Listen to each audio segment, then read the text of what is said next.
RP Azur. El albor de la historia, la tierra fue disputada. Presidente, nosotros le queremos proponer lo siguiente. Esto es un taller. Quisiéramos que usted lo coordine con el INCA, dé la palabra y establezca los temas a tratar. Lo primero que todo, yo les agradezco inmensamente. Creo que este es un esfuerzo muy válido.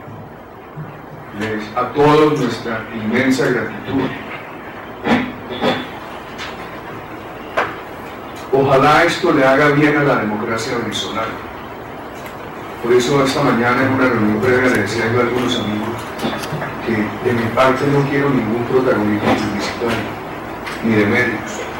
Anoche me escribió el vicepresidente Francisco Santos y le dije, por favor, yo creo que hago daño para el proceso electoral venezolano que ustedes tienen que ganar apareciendo con un protagonismo. Quisiera pedirles esa comprensión. Esto tiene que hacer bien, y mucho más importante que esto haga bien con miras a los sucesos electorales del año entrante en Venezuela, a que simplemente haya espectacularidad periodística. Yo voy a hacerles un pequeño resumen de un tema que he hablado durante 15 meses con estudiantes en muchas universidades del continente y con muchos estudiantes venezolanos en Georgetown, en la Universidad de Pensilvania, en el Wharton School de Administración, en la Universidad de Harvard, en el MIT, en la Escuela de Administración de MIT, en la Universidad de Chicago, en la Booth School of Administration, en la Universidad en la Kellogg School. Me ha sorprendido la cantidad de estudiantes venezolanos en no menos de 25 universidades. Y la manera tan seria como ellos están estudiando y la preocupación que tienen por su país. A guisa de repetición, les he dicho a ellos, yo creo que no debemos incurrir en el error de permitir que esto lo sigan dividiendo entre izquierda y derecha, y que a nosotros nos pongan el INDRE de la extrema derecha latinoamericana, que ha sido el primer punto. Nosotros debemos hacer el esfuerzo y repetir hasta la saciedad que aquí se trata de un proyecto del puro centro democrático para defender los valores democráticos, y que la división que hay que hacer es entre cuáles democracias están avanzando y cuáles democracias están en retroceso. Entonces uno vería, por ejemplo, que aquí hay una negación democrática total en Cuba y hay unas democracias en retroceso. Democracias en retroceso de las hermanas patrias Venezuela, Ecuador, Bolivia. Por ejemplo, yo no tendría ninguna observación a lo que se ha llamado gobiernos de izquierda en Paraguay y Uruguay. He estado recientemente examinando esos dos gobiernos y no han incurrido en la más mínima afectación a los valores democráticos. Y eso hay que resaltarlo, porque nosotros tenemos que dejar claramente establecido que nosotros no tenemos sesgos contra esos gobiernos. Nuestro único sesgo es la defensa de los valores democráticos. Entonces, si hay un gobierno denominado izquierda como el de Uruguay, como el de Paraguay, que han respetado los valores democráticos, ¿por qué no aplaudir? Yo creo que eso ayuda mucho en esta tarea. Y para ese tema de cuáles democracias, entonces hay unas democracias negadas, la de Cuba, unas democracias en retroceso, algunas mencionadas, unas que siguen avanzando. Hemos hablado de examinar siempre 5 valores: la seguridad.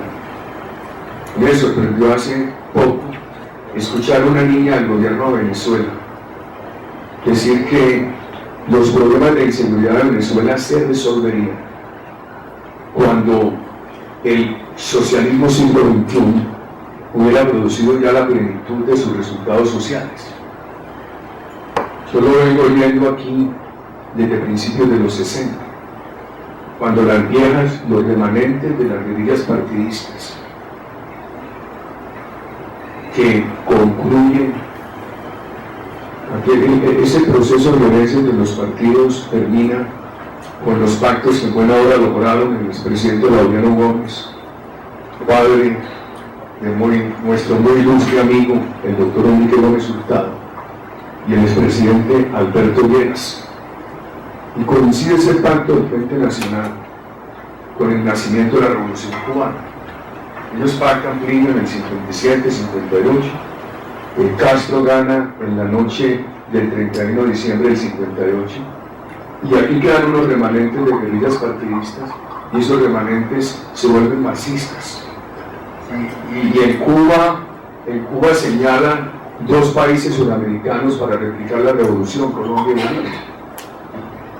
Y ellos dijeron siempre que la violencia la justificaba la inequidad social y que se superaría el día que hubiera equidad social. Eso empieza a principios de los 60 y llegamos al 2002. ¿Cuántos años? 60 años, 40 años de violencia. ¿Y qué habíamos logrado? Más violencia y más pobreza y más inequidad. Y la menor tasa de inversión en un país que nunca había sido enemigo de la inversión. Y al mismo tiempo, el mayor desempleo. Yo creo que ese círculo que nos han tratado debido de vivir, la inequidad social justifica la violencia. Y a través de permisividad o patrocinio de la violencia vamos a conseguir equidad social, y esa equidad social garantiza la seguridad y la paz. Yo creo que ese círculo lo tenemos que romper nosotros. Esta ciudad, a pesar de las dificultades, el gobierno nuestro no dejó a Colombia convertir en un paraíso, pero el país quedó en buenas tendencias. Si hubiéramos dejado el país en malas tendencias, eso se habría visto en la economía, en estos 16 meses que hace que terminó nuestro gobierno. Esta ciudad tiene entre 17 y 19 asesinatos por cada 100.000 habitantes. A mí me da mucha tristeza leer periódicamente en los medios internacionales. Hasta hace 3 meses nos decían Caracas 140, ahora están hablando de Caracas 200. Eso tuvo Ciudad Juárez el año pasado y fue el gran escándalo mundial. Entonces hay un tema bien preocupante, el tema de la seguridad.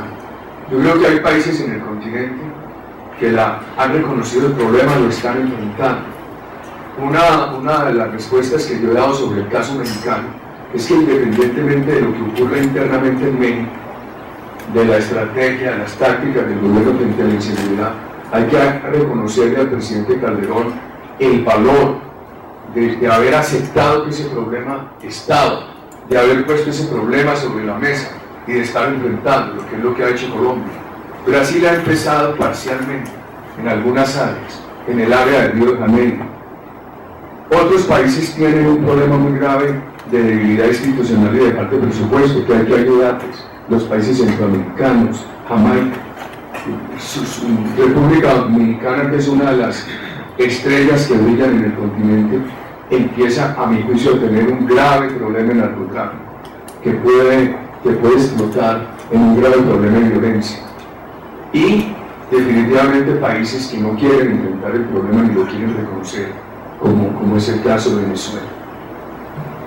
Nosotros tenemos que quitar esa idea de que la seguridad es de derecha, de que la inseguridad se resolverá cuando se resuelvan los problemas sociales, y construir el círculo al revés. Como la seguridad es un factor que ayuda a la prosperidad económica, a la generación de recursos y a resolver los problemas sociales. Alguna vez tuve yo una reunión cuando terminaba la gobernación de Antioquia con Felipe González, no lo conocía. Yo fui muy prevenido a dije, ¿qué le habrán dicho a Felipe? Este es un paramilitar colombiano, extrema derecha, era el gobernador de Antioquia. Y al cuarto de hora de estar oyendo lo quedé muy tranquilo, porque me dijo, mire, insiste en la seguridad es un valor democrático y una fuente de recursos. porque nosotros tenemos que hacer una prédica enorme en el continente sobre esa materia. Y seguro que es el tema de las libertades, y quiero hablar muy específicamente de la iniciativa privada. Castro dijo en los 80 que el continente necesitaba un comunismo con petróleo, refiriéndose a Venezuela. Yo recuerdo que en finales de 2002, recién posesionado nuestro gobierno, hubo una de las muchísimas reuniones que tuvimos con el presidente Chávez en esos años. Yo actué con mucha paciencia durante 6 de los 8 años del gobierno. Y yo creo que en alguna forma vimos señales de debilidad por la paciencia. Yo me sentía en una política de apaciguamiento. Personalmente me sentía muy mal en esos años de paciencia, pero lo hacía porque me tocaba era representar los intereses del país. Y yo recuerdo que él me dijo que pronto llegarían a 5.400.000 barriles de producción de petróleo. Aquí la administración Pastrana, de manera muy sincera, cuando nosotros terminamos, no va llegando un momento de la vida con este pelo blanco que tiene que tener la menor subjetividad. Quiero hablarles con la menor subjetividad, queridos amigos. Muy transparentemente la administración Pastrana nos dijo: prepárense que Colombia en el año 2008 pierde la autosuficiencia petrolera. Este país para el consumo doméstico necesita 230.000 barriles al día. En el 2008 deberíamos haber llegado a menos. Sin embargo, hoy tenemos casi 1 millón. Y ya hay apuestas visibles a ver quién llega primero al 1,5 millones, si Colombia subiendo o Venezuela bajando. El pie grave. Además, tienen ustedes un problema de consumo doméstico per cápita que va a ser insostenible. Pero aún en el caso de que fuera muy bien la proyección petrolera, yo creo que sin libertad de empresa privada, por más petróleo que haya, las políticas sociales son insostenibles en el largo plazo. Yo creo que hay que mostrar la libertad de iniciativa privada, no como un fin en sí mismo, queridos amigos, sino como un medio para poder financiar políticas sociales o para poder hacerlas sostenibles. Sin iniciativa privada, aún con reservas de petróleo, es imposible financiar políticas sociales. Uno ve hoy que, y ustedes nos lo confirmarán hoy, la ilustración que ustedes nos den sobre Venezuela es muy valiosa para nosotros, pero lo que uno observa desde afuera es que el gobierno venezolano subsidia a unos sectores, pero en términos generales se ha perdido capacidad adquisitiva del pueblo venezolano. Nosotros tenemos unos termómetros, no solo en las exportaciones formales de Colombia, sino también en lo que pasa en las ciudades de frontera. Por ejemplo, Cúcuta era un centro de abastecimiento de Venezuela. Hoy no hay restricciones, salvo unas limitaciones en tarjetas de crédito para la ciudadanía de Venezuela impuestas por el mismo gobierno. Y las ventas colombianas en Cúcuta a ciudadanos venezolanos se han caído totalmente. La percepción allí es el debilitamiento de la capacidad adquisitiva de la ciudadanía de Venezuela. Se va cumpliendo aquello que decía Churchill, el empobrecimiento general de la población. Decía que el gran defecto del capitalismo es la inequitativa distribución de la riqueza y la gran virtud del socialismo es la equitativa distribución de la pobreza. Ahí van nivelando a todo el mundo por lo bajo. Es bien preocupante. Yo creo que la iniciativa privada la vamos a tener que defender nosotros no como un fin en sí mismo, sino como un medio para resolver problemas sociales, una fuente de generación de recursos, y hacerlo con una aproximación que no es ni capitalismo salvaje ni odio de clases.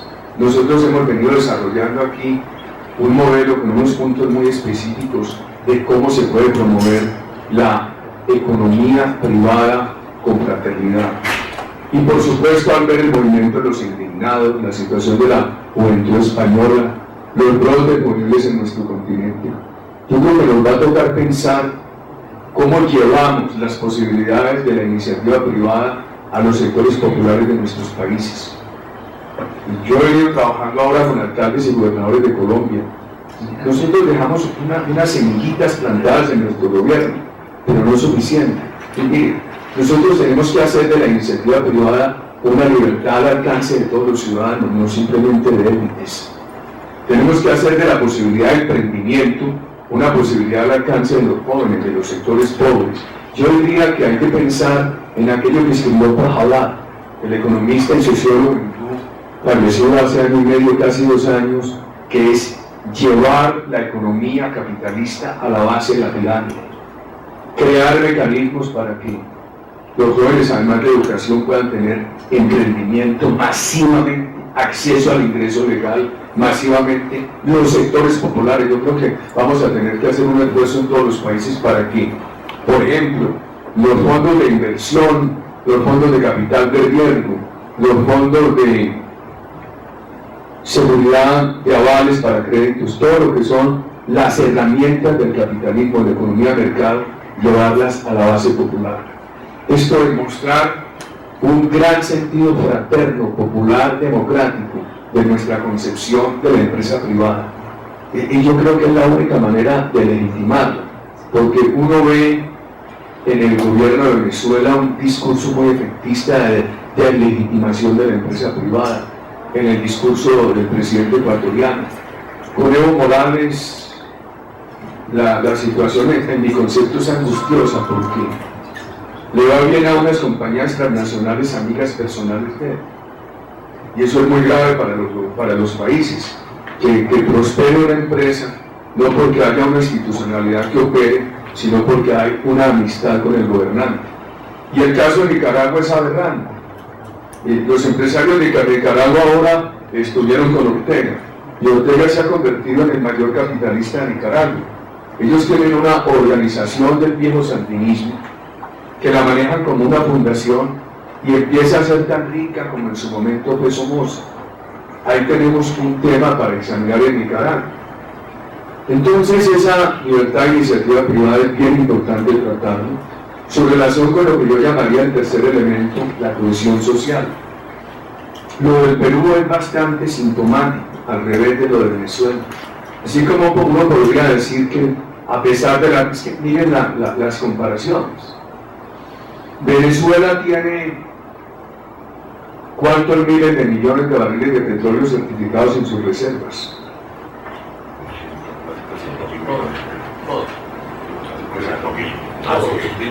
Contra 2.500 aquí. Venezuela tiene certificadas reservas de gas natural del orden de 270 teras, nosotros 6. Ustedes tienen 600, 700.000 hectáreas de reforestación comercial que hicieron anteriores gobiernos. Cuando el gobierno nuestro empezó, teníamos 125.000. Dejamos unas 320.000. Esto es, la dotación de recursos naturales es incomparable, queridos amigos. Entonces uno podría decir que a pesar de los recursos naturales, la falta de iniciativa privada dificulta los procesos de cohesión social. ¿Y en Perú qué estaba pasando? Al revés.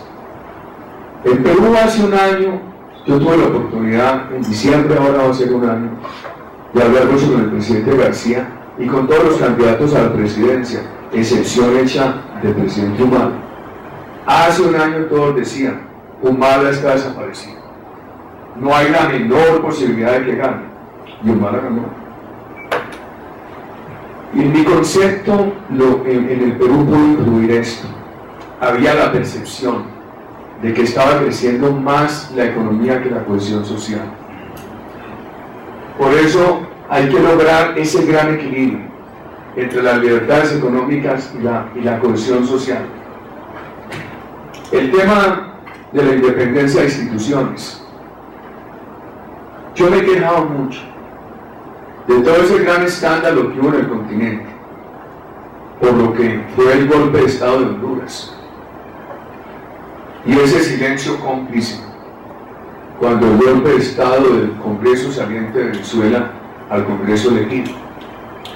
Yo no he entendido por qué, si ambos son órganos cabeza del Estado, el Ejecutivo y el Congreso, ¿por qué llama la atención a estas entidades como la OEA, el tema de Honduras, y por qué le dan la espalda al tema de Venezuela? Lo que uno ve hoy en Nicaragua, en Venezuela, en alguna forma en Ecuador, en Bolivia, queridos amigos, es que hay un rompimiento de la independencia de instituciones menos brusco y menos evidente que el que se dio en la época de las dictaduras. Las dictaduras del continente rompían la independencia de instituciones de manera brusca, de manera sin disimulo, sin eufemismos. Ahora uno, sin anestesia. El único que recientemente las ha roto con la menor cantidad de anestesia es Chávez. Pues porque el presidente Chávez en alguna forma es confeso. En cambio uno ve que en Ecuador, en otros países de la región, la rompen con más disimulo, con más anestesia. En este país hay una discusión tremenda. Yo he tenido una discusión con un sector de la justicia, una discusión grande, pero finalmente se respeta la independencia de instituciones. Y es el tema del pluralismo participativo. La prensa independiente argentina está muy quejosa, inmensamente quejosa. Ni qué decir de la prensa independiente del Ecuador. Yo no sé cómo han logrado subsistir algunos en Venezuela. La situación de Nicaragua es dramática. Entonces uno ve una tendencia en estos países a cercenar el pluralismo participativo. Si no hay pluralismo, yo creo que los gobiernos tienen que pretender primero confianza en el Estado, antes que aprobación al gobierno. Y si en ese pluralismo participativo no se construye confianza en el Estado, yo veo un problema, sería muy bueno examinarlo hoy, que es un crecimiento de los medios oficiales de comunicación y un decrecimiento correlativo de los medios independientes de comunicación. Por ejemplo, una idea que uno ha tenido de Venezuela es que es un país muy rico en medios regionales. Uno quisiera saber qué ha pasado con eso, qué va pasando, porque las afectaciones a medios nacionales en Venezuela han sido claras y evidentes, y lo vemos en otros países. Entonces, a guisa de resumen sería, primero, no dejar que a esto le pongan el INRI de derecha. Segundo, batallar por esos 5 elementos tipificantes de una democracia progresista: la seguridad, las libertades, la cohesión social, la independencia entre instituciones y el pluralismo participativo. Permítanme ustedes hacer una confesión de lo que yo le dije a muchos estudiantes venezolanos en los últimos 15 meses. Por ejemplo, en un seminario yo estaba en la universidad, estuvo un amigo muy cercano, el doctor Leopoldo López. Y mire, ¿por qué no piensan en 6, 7 puntos? 1, la voluntad total de unir el candidato de oposición. Pero eso antecedido de algo. No pueden jugarle a que el presidente Chávez muera o no muera. Tienen que jugar esa a la victoria. Creo que hay que dejar a un lado el cálculo. Dejémosle a nuestro Señor Jesucristo, que dispone la vida de nosotros los humanos, que Él sea el que maneje ese tema. Nosotros lo que tenemos que hacer es ganar políticamente. Y eso necesita ese punto de la unidad de la coalición. Creo que el paso reciente yo no sé en la parte sustantiva qué efecto dejó el primer debate, pero en la parte formal, organizativa, política, dio muy buena impresión, porque le dio la impresión un grupo serio de candidatos con un propósito serio de unidad. Ir dando el paso a tener una plataforma no muy larga y muy concisa. Todos nuestros países tienen cosas buenas en el pasado y cosas malas. Aquí, allá, en todas partes. Yo creo que la oposición venezolana va a tener que ser muy cuidadosa al referirse al pasado. Que recuerden ese discurso efectista del presidente Chávez, de 100 años de petróleo, 100 años de corrupción y no le ha llegado un peso a los pobres. Y él exageró eso, hizo de eso una bandera y finalmente, en nombre de esa bandera, montaron un gobierno procastrista. Yo creo que ustedes van a tener que pensar muy cuidadosamente cómo referir al pasado, donde tengan que referir en la campaña. El otro tema que viene aquí es los sectores más pobres. Queridos amigos, alguna vez la revista Economist, en alguna forma con humor británico, digo que no, es que Uribe es un populista de derecha. Yo creo en estos valores y como ellos mantienen sus sesgos, creen que esto es derecha.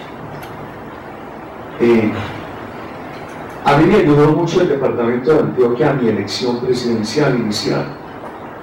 Yo había hecho allá como gobernador un esfuerzo enorme de seguridad,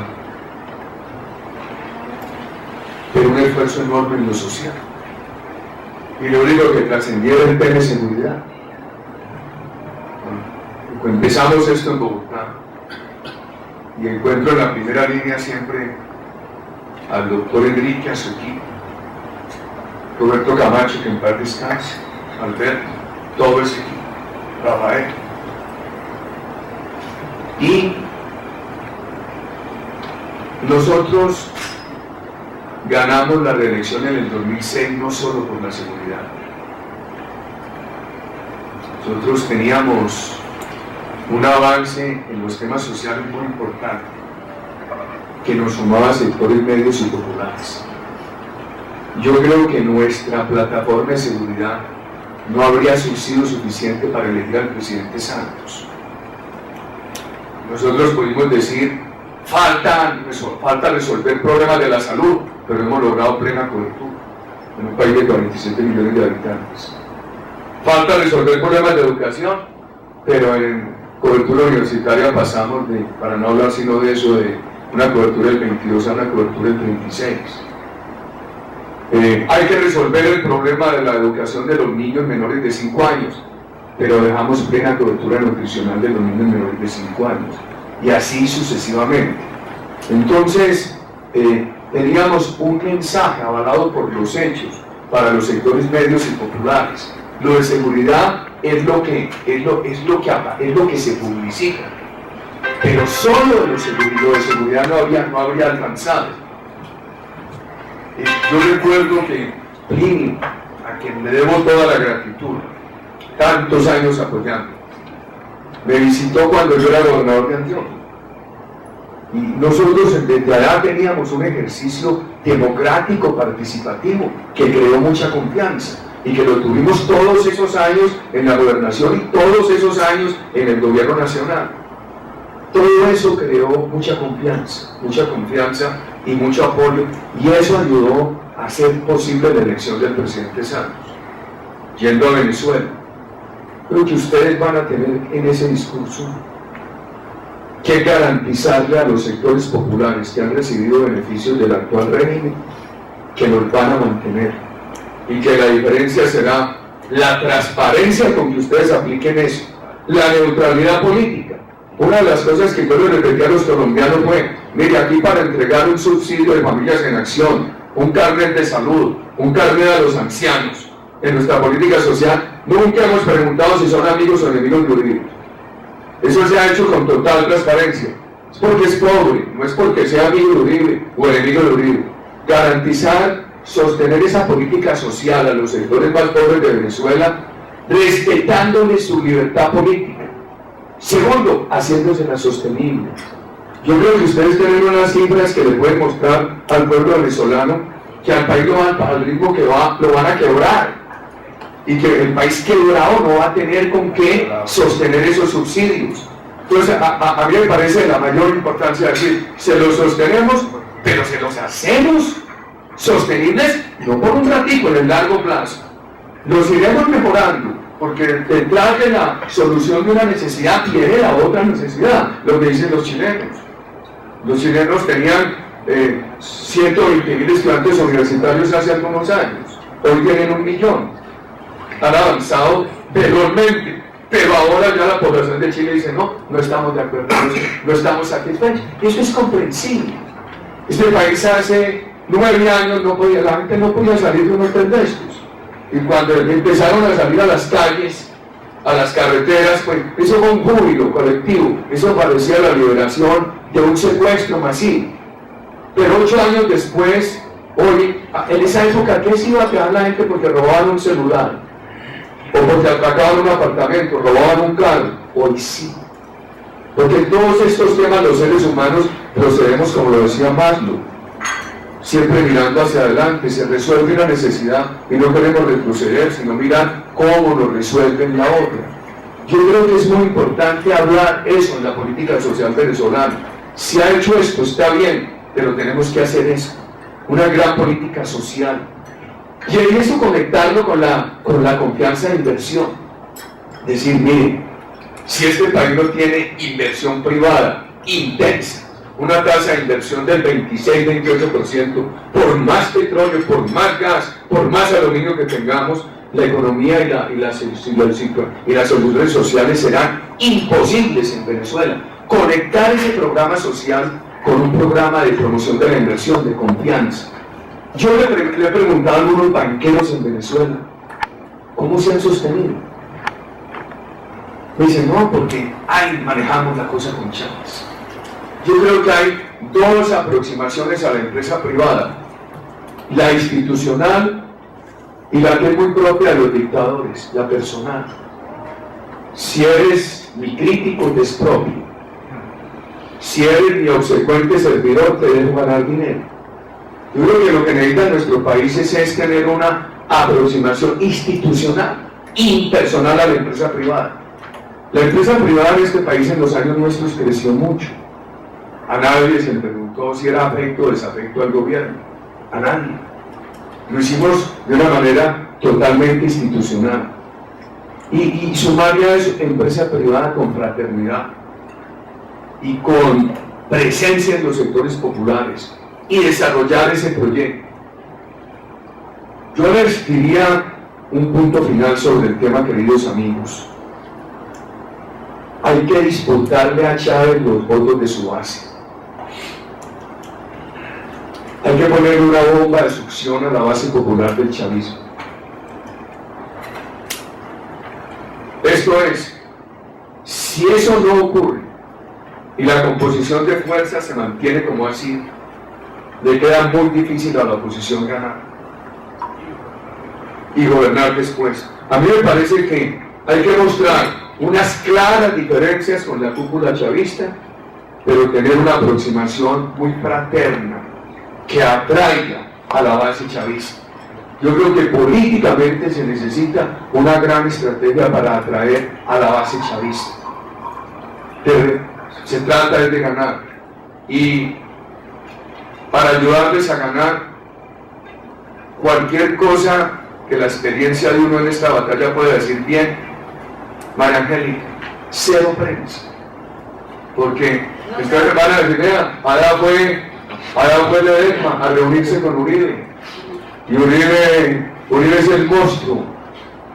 Entonces, eso es un regalo, ¿no? Esto es para mí, es para María Angélica, no para la periodista. Pues, estoy aprendiendo de usted. Estoy aprendiendo, estoy fascinada con todo lo que está diciendo porque adoro mi país. Entonces, yo le agradezco mucho a José Obdulio, a Solito, Lima, que han tenido entre muchos compañeros la idea esta Internacional Democrática. Y la idea es ayudar. A mí particularmente no me interesa protagonismo porque les hago daño. Me interesa es que ustedes ganen el año entrante. Y yo estoy preocupado por este país. Hace poco en una universidad en los Estados Unidos, un profesor me dijo: hombre, explíqueme lo del presidente Santos de Venezuela. Ese profesor había oído algo que yo dije aquí. Siendo presidente dije: las relaciones democráticas no se pueden manejar de acuerdo con los intereses económicos. Stalin lo había dicho. Stalin dijo: uno no tiene que preocuparse en la destrucción del capitalismo, él se destruye solo. Porque por su ambición de utilidades y de concentración de poder, se olvidan de sus principios políticos y terminan enredados en sus propias ambiciones. Yo siempre le dije a los colombianos: miren, es mucho más importante la lealtad a los principios democráticos que 800 millones de dólares. Es muy barato para el gobierno de Venezuela, por 800 millones de dólares, comprar la empresa privada colombiana y silenciar de sus principios. Entonces me decía un profesor, tenía por ahí una cita mía, un quote mío, que salió en esa época de alguno de esos discursos que yo dije aquí. Me dijo: pero si usted dijo esto, ¿y qué pasa ahora? Si Santos era el radical contra Chávez. Y yo empecé a justificar al presidente Santos. Dije: hombre, no quería que las cosas siguieran antagónicas, quería un estilo de prudencia, etc. Y me dijo: pero es que ha pasado la línea, ha ido más lejos de la cuenta. Yo no les puedo negar que yo estoy preocupado, porque seguramente mi estilo generaba odio en el chavismo, pero confianza en ustedes. Y tiene que haber solidaridad democrática. Yo tengo temor ahora que Colombia esté demostrando más interés en la plata que en los principios democráticos. Y el interés mentalizado acaba con la democracia, acaba con los valores. Y alguien me decía a mí: el chavismo nunca le va a creer al presidente Santos porque lo conocieron antes. Hay un libro magnífico de Plinio y otros autores que se llama Idiotas Útiles. Yo no quiero que el gobierno de Colombia vaya a ser finalmente un idiota útil y una nueva Cuba en Venezuela. Que es que el proceso de Venezuela es un proceso de cubanización, en el estilo que Hungría instaló su comunismo. Tenían un factor de distracción que eran los procesos electorales, pero después de cada elección arreciaban a restringir más las libertades. Entonces, hay elecciones, pero hay restricción de libertades. Yo veo un proceso de cubanización modelo 2011 en Venezuela, y a mí me parece muy grave la actitud de idiotas útiles. Entonces, ¿qué me preocupa a mí? El chavismo puede sonreírle al actual gobierno de Colombia, pero en el fondo no le cree. Y en el fondo ese gobierno es su enemigo, porque este es un gobierno procapitalista. Y ellos tienen mucha sabiduría, todos los que han recibido. Es que a mí me enseñaron marxismo para combatirlo a los 18 años, al presidente Chávez a los 50, cuando ya uno no tiene tiempo de desintoxicarse. Y los marxistas saben bastante de cómo utilizar, el libro de Plinio en eso es magistral, de cómo utilizar idiotas útiles, de cómo utilizar personas que caen en su trampa. Y muchas personas de la oposición venezolana, empezando por ese profesor, demostraban desconcierto con el actual gobierno de Colombia. Yo espero que el actual gobierno de Colombia en algún momento vaya dando más claridad sobre sus cargos.